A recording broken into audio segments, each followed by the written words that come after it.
அமெரிக்காவில் ஒரு soldier Iraq போகும் நேரத்தில் அவருடைய வாய்ஃப் மிகவும் சோகமாக இருந்தாள். அவர்களுக்கு குழந்தைகள் இல்லை. ஆனால் சோல்ஜர் திரும்பி வந்து ஃபேமிலி ஆரம்பிப்போம் என்று உறுதியளித்தார். அவர் தினமும் போன் மூலம் வாய்ஃப் உடன் பேசிக் கொண்டிருந்தார். ஆனால் சில மாதங்கள் கழித்து வாய்ஃப் அவருக்கு மெசேஜ் செய்ய நிறுத்திவிட்டாள். பின்னர் ஒரு நாள் அவள் மற்றொரு பர்சோனில் காதலிக்கிறேன் என்று கூறினாள். சோல்ஜரின் இதயம் ஷாட்டட் ஆனது மற்றும் அவர் டிவோர்ஸ் எடுக்கும் முடிவு செய்தார்.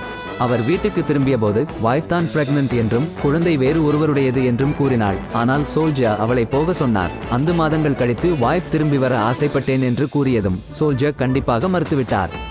பின் அடுத்த மாதம் வாய்ஃப் தொடர்ந்து புகார் செய்து வந்தாள். ஆனால் சோல்ஜர் கேட்டுவிட்டு போன் வைத்து விட்டார். ஒரு மாதம் கழித்து வாய்ஃப் தனது நியூ ஹஸ்பண்ட் இரு பெண்களுடன் அஃபேர் வைத்திருக்கிறார் என்று கூறியபோது மிகவும் கண்ணீர் விட்டு மன்னிப்பு கேட்டாள். ஆனால் சோல்ஜர் ஒரு செகண்ட் யோசித்துவிட்டு போன் கட் செய்துவிட்டார். அமெரிக்காவில் ஒரு சர்ச் உள்ளது. அங்கு மக்கள் ஸ்நாக்கி கையில் எடுத்து மேஜிக் காட்டுகிறார்கள். ஒரு முறை ஒரு ஆள் பெயர் கோடி கூட்ஸ் ஸ்நாக்கி கையில் பிடித்து கொண்டு செலுத்தினார். ஸ்னேக் ஆங்கிரியானது மற்றும் அவரை பைட் செய்தது. ஆனால் அவர் ஆம்புலன்ஸ் அழைக்கவில்லை, ஏனெனில் காட் அவரை காப்பாற்றுவார் என நம்பினார். ஆனால் சில நேரத்தில் அவர் காட் அருகில் சென்று விட்டார்.